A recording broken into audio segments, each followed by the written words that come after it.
Oh my gosh, Trevor, I am so excited to have this podcast Thanks, with Shannon. you. The I'm pumped Backstage to be here. Pass.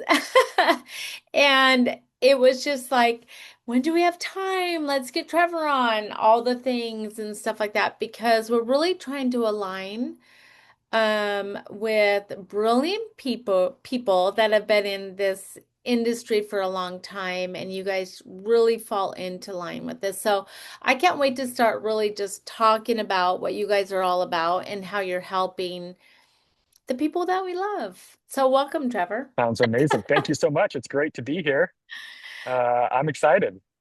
Awesome, awesome. So before we jump into how all the stuff, right? The nitty-gritty, let's just be real and describe, what you guys really do in your own words. Like how would you as a layman sitting at a brew pub like you're probably at right now or a coffee, like, what do you guys do for your people?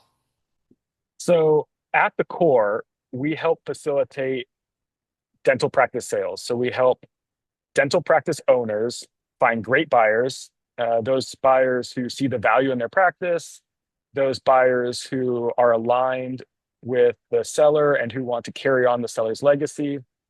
Hmm. And we help the seller find those people. And then, and this is crucial too, because it's so much more than just finding the right buyer. That's I the was gonna super important say. first half.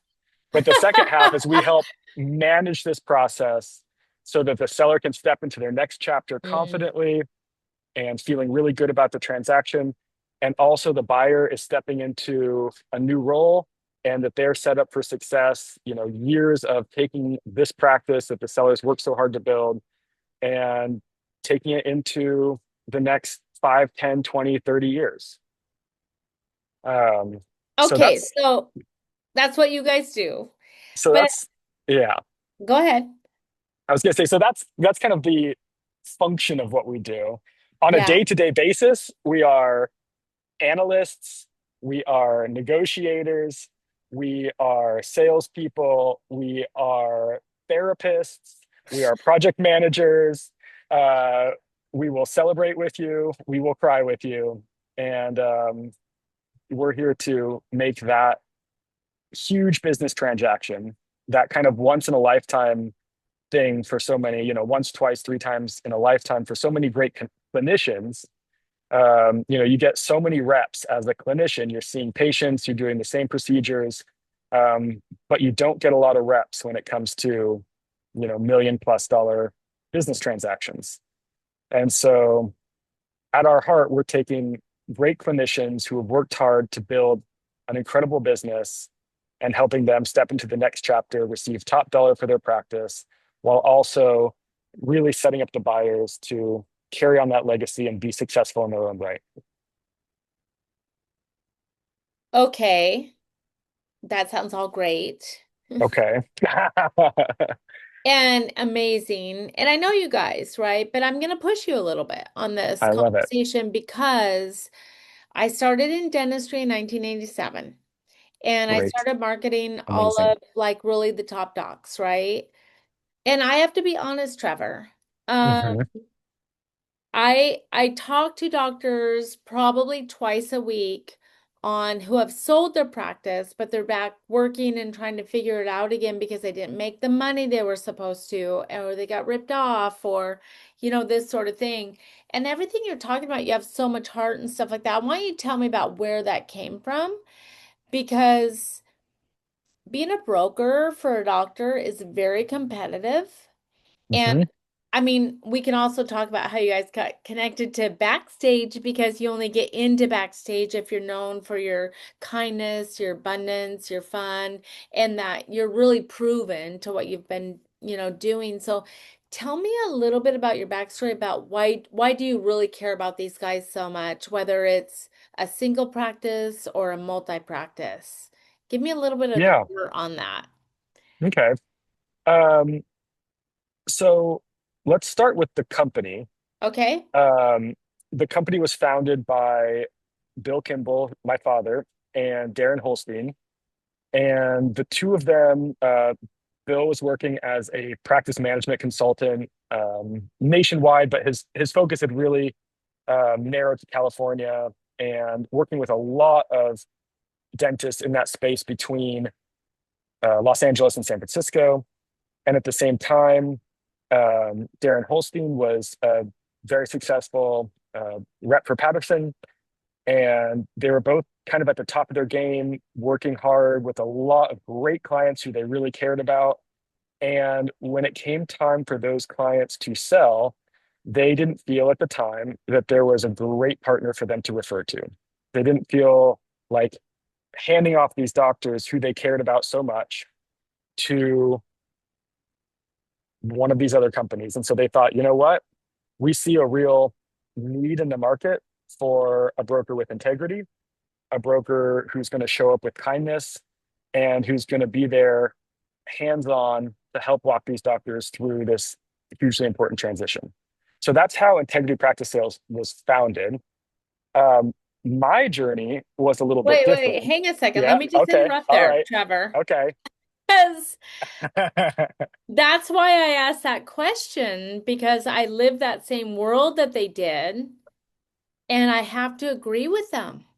Like the doctors just kept getting ripped off, and it was they were full a lot. It was just a different, it was like the Wild West, Mhm. right? And it was just Absolutely. like, oh, we love these guys so much, and they put so much into the practice. Like I've been around since 1987, and I have so many best friends that are dentists. I have 9 members in my family that I brought into dentistry. So like hearing your story with your dad and Darren, it Mhm. makes so much sense. And like meeting Darren, I haven't met your dad Yep. yet, but I'm like, okay, that's exactly what is going on to what is bringing about success for these doctors, and then why you guys would be introduced to backstage. So that's awesome. So tell me a little bit about your story. Yeah. I mean, my story, um, obviously, I was present at the founding. I was working with my dad on the consulting side part time. But for me, at that time, I was pursuing actually being a philosophy professor. That was my that was my You look path at the like a time. philosophy I professor. sometimes feel like a philosophy professor. Yeah, I brought the I mean, you have a cardigan today brown for sweater and a X. blue shirt and a Yeah, cute beard. I mean, my come on. Mr. Rogers cardigan for a little added authenticity. Um, but no, I was really going in that direction. But I discovered one that I love the business world. Mm. I love the tangible, immediate opportunity to create something and really leave a mark. And number two, um, I got to meet all of these incredible dentists. And I come from a family of dentists. My father was a dentist. He sold his practice in 95. Um, both of my grandfathers were dentists out of the Navy. My uncle still practices dentistry, albeit part time. And I grew up in my dad's dental practice. I have, memories of watching my father and grandfather reviewing charts on the wall. And to me, it looked like they were drawing on the wall. So I found a colored pencil and went into the operatory and just drew all over the wall. And I don't think my dad was thrilled, but still a fond memory. So that was the world I grew up in. And then getting to see it through the business lens and through my dad, and just the different struggles that he had and the success through growing his practice and then selling that. And then on top of that, like I was saying, meeting all these amazing doctors and watching my dad make a real difference in their lives had a profound impact on me. Um, I have so many different memories I could go into, but at the end of the day, So, so dentistry is a family business for me. yeah, let me dive into like, what do you think the pivotal moment was where you like realized? I mean, you almost became Mr. Rogers and like Mhm. all the other stuff. What was that pivotal moment? You're like, hang a second, I kind of like love where this is going. Like, what did that look like for you? Yeah, it's interesting. I mean, I feel like in terms of pivotal moments for me, um, I can think of a good number of them, but for me, part of where I feel like I really started making an impact um, on the brokerage side Mm-hmm. was Hmm. actually I don't know how well this is going to play, but we're here for honesty and reality. Heck yeah, we're like so The transparent. Come on, It Trevor. was thinking about and making the decision along with Bill and Darren to let some people go because they weren't meeting our core values, and they were generating revenue, Mm. but they weren't leading with kindness and with integrity. For me, kindness is everything. At the end of the day, I mean, our work lives are our lives, right? We spend so much time at work. And one of the amazing things about being a business owner is you get to choose who you surround yourself with. Mm-hmm. And so when you get to surround yourself with amazing people who are bringing life rather than draining it from you, it Mm-hmm. makes everything better. It makes your family life better, makes your social life better, makes your own interior life better. And so identifying that as a core value, you know, 10, 10 years, over 10 years ago, 12 years ago, Mm-hmm. um, when I think about pivotal moments, I didn't actually plan that, but that kind of came to me just now as like it felt kind of like a crossing of the Rubicon. It's like, okay, we're going to stand for something. And you always have that as you grow, right? Because you start and it's just you, or maybe you and a partner and you guys are committed to this type of thing, but you start growing, and it's this process of really dialing in what you care most about and how you choose who you're going to work with and who has the opportunity to work with you based on those criteria. So for me, that was huge. Well, why I think it's huge is like being really honest is, I mean, brokerage doesn't have a good light a lot of times. Like either they love them, which honestly is about 30% of the time, or it's the 70% of the time it's like, oh, you're gonna make $5 million. And then when they get around to it, they make 3 million and they're so upset, they're so distraught. Like if you just had 3 million, maybe they're fine. Or work 2 more years to get you up to five Hmm. million. Like, let's just be honest with the doctors. Like, or we Absolutely. need you here 3 to 5 years because I mean, I talk to doctors every single day. I have a marketing agency, right, for 26 years since 1999. And the guys, they think that they have to work 1 or 2 years, right, to sell their practice. They have no idea it's 3 to 5 years now that they realize the people that are buying the practices, they realize that they really need that owner doctor to be committed and happy. And what can we do together to make this work? But 80% of the brokers, they don't tell them that. They're not honest with them. So when you're coming with your core values, I would love to hear more about all your core values. Like what are they? Because that is resonates really deeply with me because I've been around for so long and I see this as a big problem. And I do know that your company really solves that problem. Like they really We care, Trevor. try, we do care. And it's tough to care sometimes, as anyone will tell you. Yeah. Um, I mean, but there's we there's some, really do. not great eggs out there. They're difficult or whatever, but you guys have done that. So, tell me about, I think, going along with what we're just talking about, what are the biggest misconceptions with brokers and how have you guys done it differently to help your clients? Yeah. Um, I mean, one of the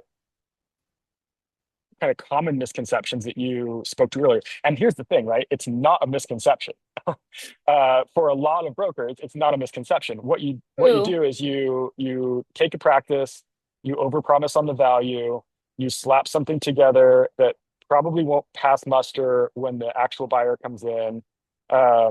You throw it out there. Maybe you call a couple of bankers, you put it up on a listing for sale site.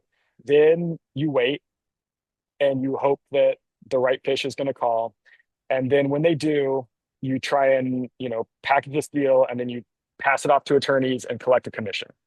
Like that is definitely a perception of the industry, and it's not always wrong, but we really aim to do it differently. Tell me how. So yeah, so some of the ways we're doing it differently. Um, at the very beginning, we are looking to be advisors who are shoulder to shoulder with you, looking at the same numbers, talking you through the process, helping you understand what it's actually looking like, and providing you with the most realistic market-based valuation that we possibly can. We Mm, lose listings to this. I mm, hate that, but we do, because some brokers like to, overpromise. Um, and so it starts off with that realistic valuation, and then we do a full, what we call pre-diligence mm, period, where we're basically putting ourselves in a potential buyer's shoes rather than waiting for the buyer to come along to then say, okay, now we need all this stuff. And now, oh, now that I'm looking at it, maybe we've got this, and this. We want to put ourselves in the buyer's shoes up front, mm. because our I love expectation that. I is love that that. as soon as it goes on the market, Yeah. we're going to find you a buyer in that first week. And there's a lot of, you know, confounding factors here. If it's a more rural practice, it's going to take longer. If it's a specialty practice, it's going to take longer. And this is basically supply and demand, right? Hmm. Um, but we want to give you a realistic time frame. And then the other thing is when we put it out there, quote unquote, we have a active, big, dedicated system to not just finding and identifying buyers, but building up their confidence. We're taking great clinicians and helping them become great business people. And in doing that, I think that we're making markets and not just trying to identify or find the market. We're growing the market by helping these buyers build their own set of kind of core business competencies in order to confidently step into that role as practice owner and be successful. Because the doctors we work with, the doctors we want to work with, they're not out there to fleece the buyer, right? They want to get top dollar. And top Hmm. dollar means finding the buyer for whom your practice has the most value. But they also want to see their team continue to be taken care of. They want to see their patients continue to be taken care of. And so it's not about fleecing the buyer and then jetting off to Cancun, right? You're still going to probably live in the same town. You're still going to see these patients in the grocery store. And so you want to know that your practice is in good hands. Hmm. And so for us, it's about trying to find that great match where the buyer is set up for success, the seller gets top dollar, and the whole process is facilitated. So So give me an example. Tell me about an awesome example of this that you can share because people love stories, right? I love stories. Tell me a story yeah, I mean, of one of I've these game-changing experiences. um, I've got lots of fun ones. I mean, We we love had a fun. doctor, yeah, we had a doctor earlier this year who was like, okay, I want out fast and I'm ready to go. And he trusted the process. And we had multiple offers the first day of putting his practice on the market. And we're able to close What? escrow in 45 days. Results are not typical, but he was Not 100% typical. there. And we were able to do that because our systems are good, our process Mhm. is sound. He was really engaged. We found a buyer who was super engaged, and he couldn't have been happier. And so, But you knew your seller. right? You really knew him to find the right buyer. Yes. Yep. Like you cared enough Absolutely. to like really get it. Yep. That's the And only so, way that could have happened. mhm, mhm, Really. absolutely. I've been a part of those. So tell me this, Trevor. I mean, you guys are amazing. Thank you. I mean, it's a hard industry, right? What you guys are doing, and it's very important. It's very important because I think there's a lot of education that needs to be a lot. The doctors don't know that they need to work along with them to get the full buyout. The doctors like That's have not people, always the case, not just to always. throw that out there. Yeah. In probably over half of our sales, the doctor has the option to walk. Yeah. They can just fully be done and they're ready to start their next chapter. Um, Sometimes there are negotiated workbacks. If you're selling to a DSO or a corporate group or private equity, obviously there is a more intense kind of workback structure. Um, but the doctor to doctor market is still strong. And inside of that, um, there are a lot of our deals, the seller is able to walk away. Hmm. Well, that's good to know because I have a couple of those I need to send your way. Yeah, I'm ready. Okay. So, kind of wrapping all this up and everything that I would love for them to reach out to you and you can let them know how they can get a hold of you guys. But why I'm so interested in what you guys are doing, because I have, a marketing agency since Mhm. 1999 and about 650 clients and stuff like that. And they pour their hearts out to us and we love them. I mean, they've been with us 5, 10, 15 years. And so I love the passion that you guys have that you're really taking care of them and you give them that solution.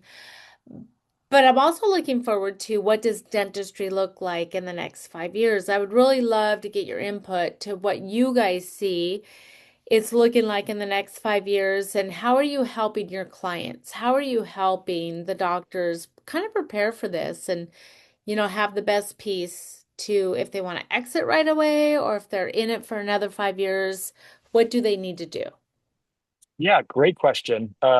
I think I could spend an hour talking about this, I but know, I if I was know, gonna if I I was just gonna know. try and break out some quick highlights. Okay. Um, so for the last 10 years, we've been talking about this. Um, it's been referred to as the silver tsunami, right? It's this giant cohort of of doctors nearing retirement age who are potentially, and the thought has been, okay, well, they're all going to be looking to sell at the same time. Meanwhile, fewer buyers, fewer young doctors, I should say, are indicating during dental school that they're interested in buying a practice. So our buyer pool is going to shrink. The number of sellers is going to increase. And we have been seeing transaction value or transaction, total volume go up. But practice values have not been going down. And while I still talk to people and they say, oh, yeah, it's still right around the corner, it's kind of like, the recession that everybody knows is right around the corner and we've been waiting for it. And we do have these, market corrections kind of every 10 years and these things happen. And dentistry is a great business, partially because it's, so recession resistant. Um, but I don't see that um, lowering practice values in the next 5 years. So that's one thing. I also see a major worry that I see doctors talking about is the DSO takeover, kind of the corporate consolidation. They're going to take over everybody. And I will say it may be harder in the future to operate as like a 2 day a week solo practice owner. Uh, Although I will also say that any business model that allows you to lease a space for 7 days a week and be open for two of them and still take home income, that's an incredible business, right? No one That's an else can incredible do business. That's an that. incredible industry. Like, who Okay, does this, right, right? right. But For you. but I also think that that wave is, or probably has crested. It's very hard to say exactly what percentage of dentists are affiliated with DSOs or corporate groups. It Yeah. also depends on how you define corporate groups. You know, is a corporate group a group with three practices, the mini Even 10 DSOs? emerging, It's they can call super, it's themselves a super DSO. hard to Yeah, get, yeah, yeah. all of um, this data. But I believe that the owner operated dental practice will continue to have a really strong future going Mhm. forward. Um, I don't think those doctors are going to find it impossible to compete with the corporate groups. But it may be the case that, like I was saying, you have to, you know, raise the game.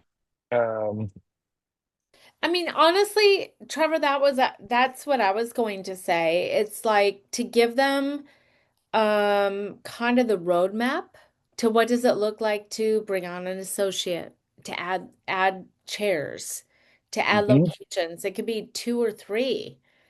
And if we can give them the roadmap to that, they yep, make a beautiful living, a beautiful living. absolutely. I think that Absolutely. those small, heart-centered, Hmm. little, we call them emerging groups. Yep, But if we can support them and then help them find the locations, that's what you would do, right? And educate them. yep, Listen, here's your systems, here's this. Like add on two locations. Have your brother do this, and this other location does that. I really do. I have seen it yeah. We in have a the lot past as well. 5 years.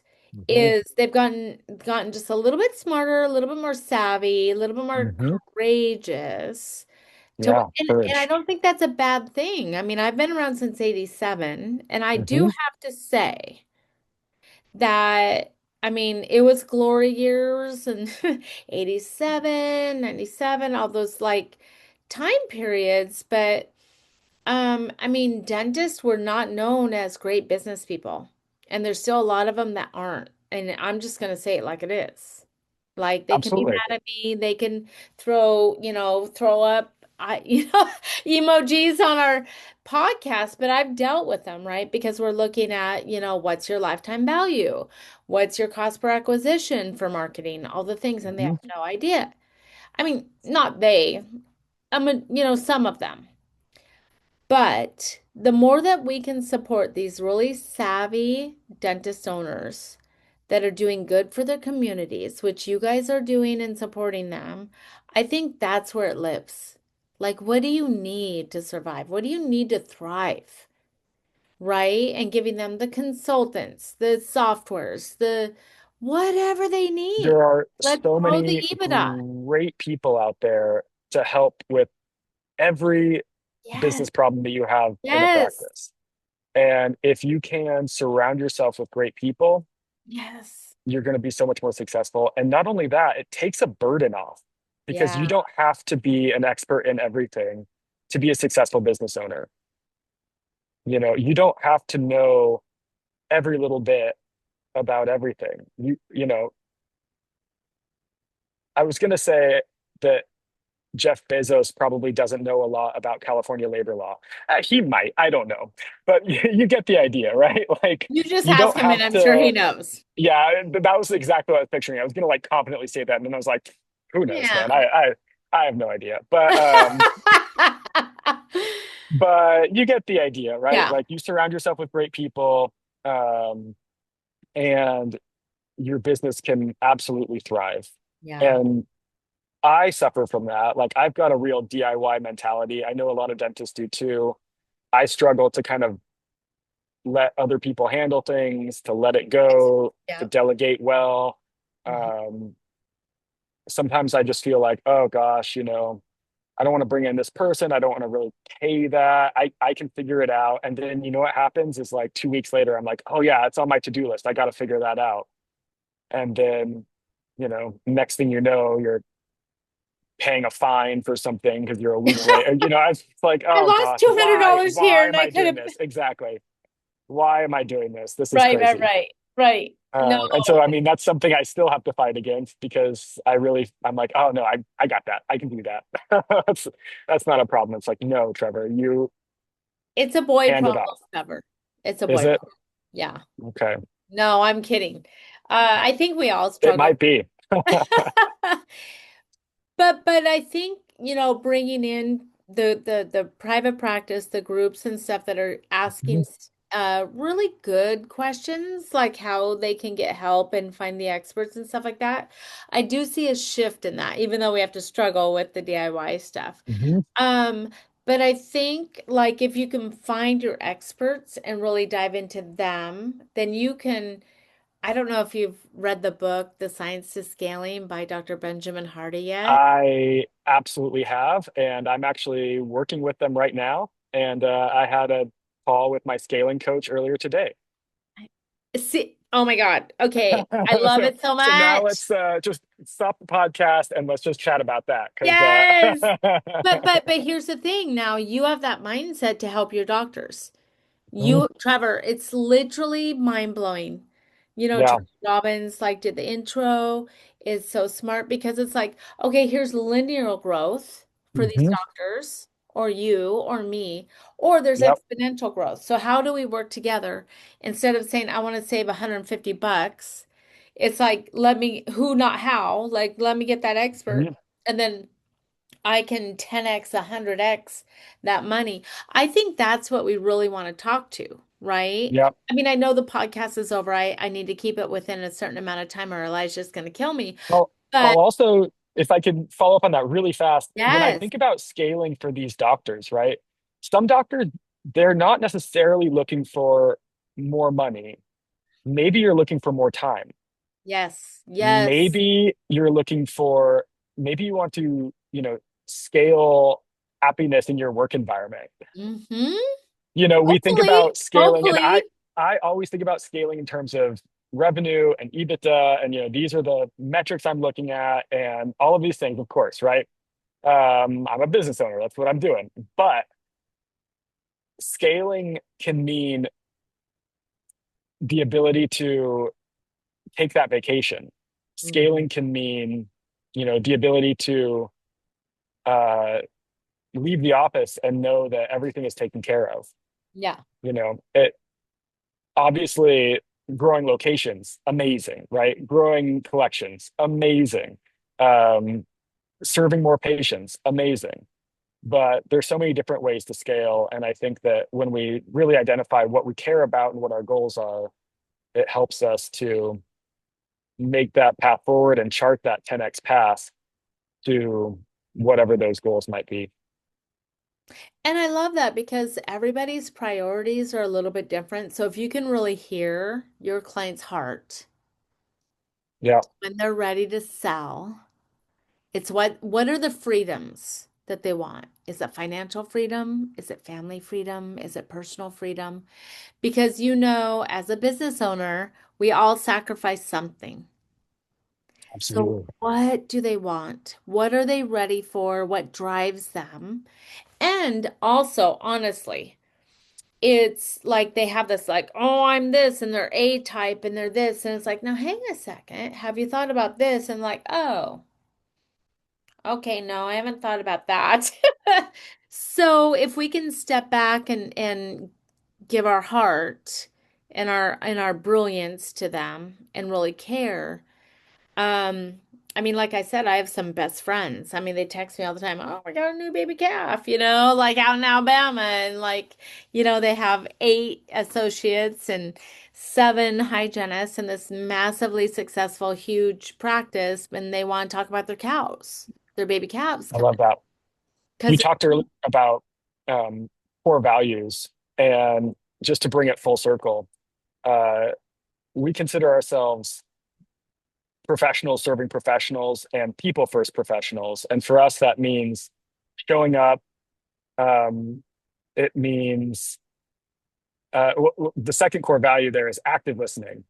And I yeah. just wanted to shout out that, I mean, whether you're a doctor listening to your patients, whether you're an advisor talking to dentists or another professional working with, these incredible, talented clinicians, like listening and actively listening is Hmm. such a huge part of what we do and what sets us apart in the age of AI, in the age of, you know, large groups, in the age of all of these different challenges that we're facing, the ability to connect with people and be part of their story and Yeah. listen and understand what that story is and understand the chapter that they want to write and to, kind of Mm. go shoulder to shoulder with them and help them write that next chapter. It's a privilege. Yeah. And it's something that I feel so grateful to be able to do with our company. So that's, yeah, that's it. I love that, Trevor. I'm so thankful for this call. I had no idea I'm how heart-centered you were. I knew how brilliant you guys were because I saw, everything that you guys were accomplishing and what you're doing in your company and everything else. But to be able to work with someone that's super smart, with heart and that you can trust, it's hard to find. So thank you so much for being a part of this group, seriously, because We I have are a lot of super excited clients to be here. Yeah. that I want to And refer, so, and dentistry is changing, and we have a lot of stuff going on. So we'll talk again. I would love for you to just say, how can people get a hold of you? yeah. So, super easy way is just go to our website, integritypracticesales.com. You can also, I'm about to launch my Instagram, my personal Instagram Oh with Lord, the here we handle, I go. know, at Dental Broker. So at Dental Broker coming your way. But my personal email is Trevor at integritypracticesales.com. And I would love to hear from anyone. Darren is unsurprisingly Darren at Yeah. integritypracticesales.com. Yeah, Bill's you guys email are. is unsurprisingly Bill at integritypracticesales.com. We're not hard to get a hold of. Yeah. Our Okay. website is integritypracticesales.com. And so we would love to chat with any listeners. Oh, they'll love to chat with you guys. Thank you so much, Trevor. This has been Thank you, absolutely Shannon. beautiful. Truly. Yeah, I've had a blast. Yeah. Yeah. And your baby is amazing. I can't wait to meet you I, sometime. yes, he's, he, he, he's going through a little bit of a shy period right now, but he would love to meet you as well. Oh, I'm You've grandma. got that great energy. I was going to say, Yeah. yeah, I'm Mama sure Max. I'd like it come would be in and perfect. smooch them all up. All right. Thank you so much. Thank Awesome. you for Thank you, this. Shannon. I really appreciate it. And Okay, until I look next forward to time, chatting with you okay? soon. Sounds great.